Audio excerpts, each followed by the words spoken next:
Welcome back to Critical Corner, unfiltered commentary, not your truth, the real truth. And as always, thank you for your support.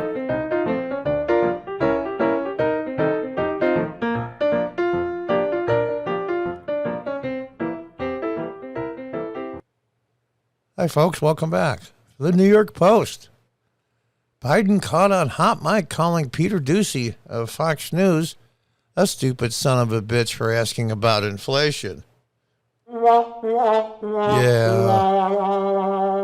It was tongue-in-cheek, frankly. What happened was, as they were escorting the press corps out, there's certain things they couldn't ask about, like Russia and there was some other stuff. I'm like, we're going to have a press conference, but these are the things we can't talk about.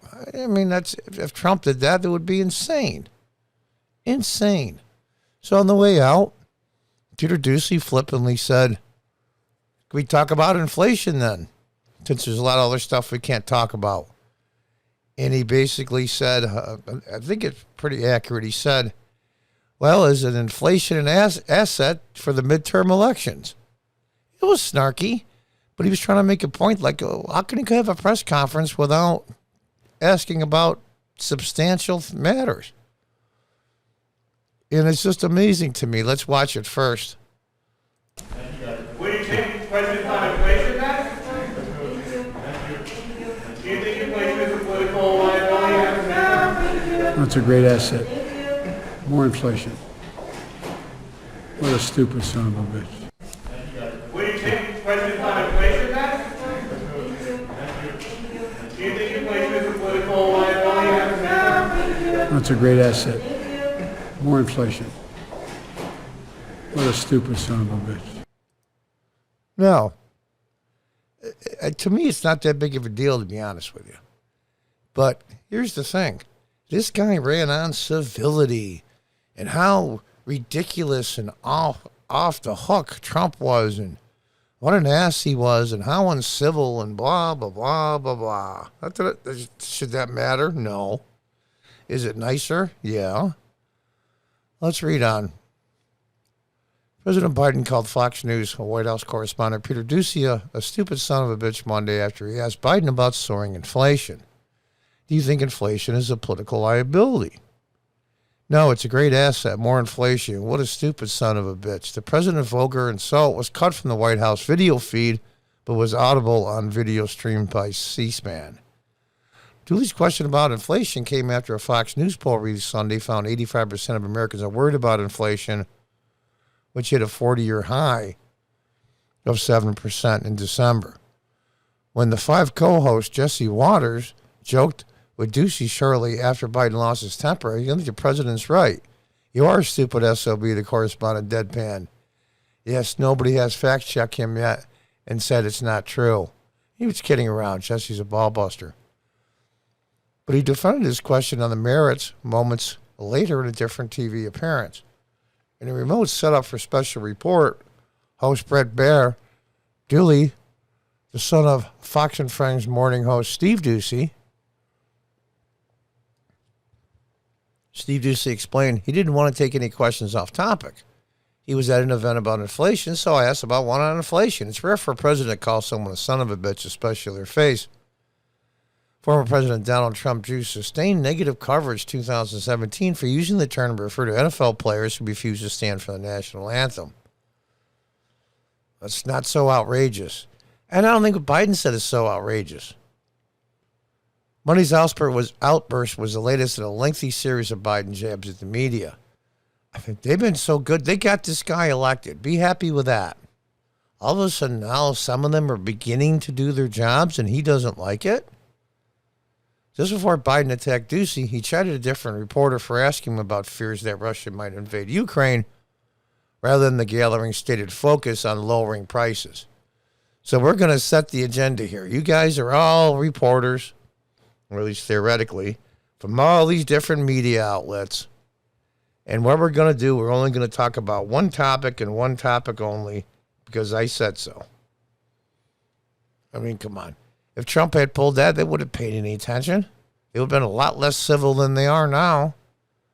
Biden bristled when a female reporter asked about his afternoon call with European allies to discuss possible Russian military action. The only reason why I don't like doing this is you never report on why I called the meeting. And this is really important. I had a very, very, very good meeting, total unanimity with the European leaders. We will talk about it later. The president increasingly has attacked reporters for asking about subjects that he dislikes. On Thursday, Biden attacked a different Fox News reporter, Jackie Heinrich, when she shouted, "Why are you waiting on Russian President Vladimir Putin to make the first move?" What a stupid question. Well, it's a fair question.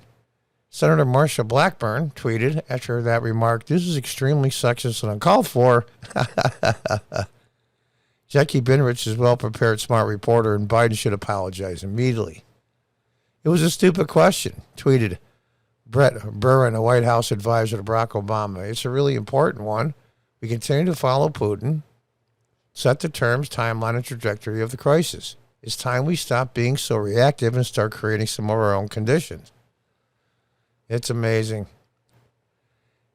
At his second solo White House press conference, Biden on Wednesday implied that Real Clear Politics reporter Philip Wegman might be illiterate when Wegman asked about Biden's controversial recent speech claiming that Republicans who oppose a federal election bill would be on the side of famous historical racists. I don't know that you dispute the characterization which you called folks who would oppose those voting bills as being Bull Connor or George Wallace. But you said that they would be some sort in the same camp. No, I didn't say that. Look what I said. Go back and read what I said and tell me if you think I called anyone who voted on the side of the opposition taken by Bull Connor, they were Bull Connor. This guy makes no sense. Biden fumed. That's an interesting reading of English. I assume you got into journalism because you like to write.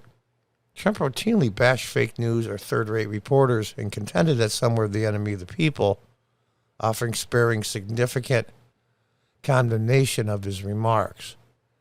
And that's the thing. That's the thing. It's amazing to me. In July, Biden knocked NBC reporter Kelly O'Donnell for disobeying his request for questions about Iraq. Yeah, disobeying his request for questions. Now, I'm the emperor, and I tell you what you can ask and not ask. Well, that's not the way it works. About Iraq, when she asked Biden instead about reports that the Department of Veterans Affairs would require staff to get vaccinated as COVID-19. You are such a pain in the neck, but I'm going to answer your question because we've known each other for so long. It has nothing to do with Iraq, Biden said, before confirming that the VA would be the first federal agency to comply vaccination. In June, Biden lashed out at reporter Caitlin Collins when she shouted a question at the press conference in Geneva following a summit with Putin. Hours earlier, Biden and Putin watched in apparent amusement as Putin's guards shoved reporters at the gallery. Collins asked, "Why are you so confident he'll change his behavior, Mr. President?" "I'm not confident he'll change his behavior. What the hell? What do you do all the time? What did I say I was confident?" Biden shot back as he walked toward her with his finger in the air. Unbelievable. Anyway, that's our president. The White House had no immediate response to Monday's incident. I think, I'm not a doctor, but I remember from family members, extended family in-laws, about dementia, and it brings out anger just out of the blue. And that's not uncommon for that. So, I don't know. You know, it is what it is. And so here we go. We continue on. And we'll have another press conference, and Biden will say, here's a whole list of subjects you can't talk about, because I haven't prepared and got my little 3x5 card answers all written here for you, like a little robot, of what I've been told to say. It's amazing. All you Biden voters out there, what do you think? Thanks a lot. Thanks for voting for this guy. You screwed us all. Until next time, goodbye and good luck.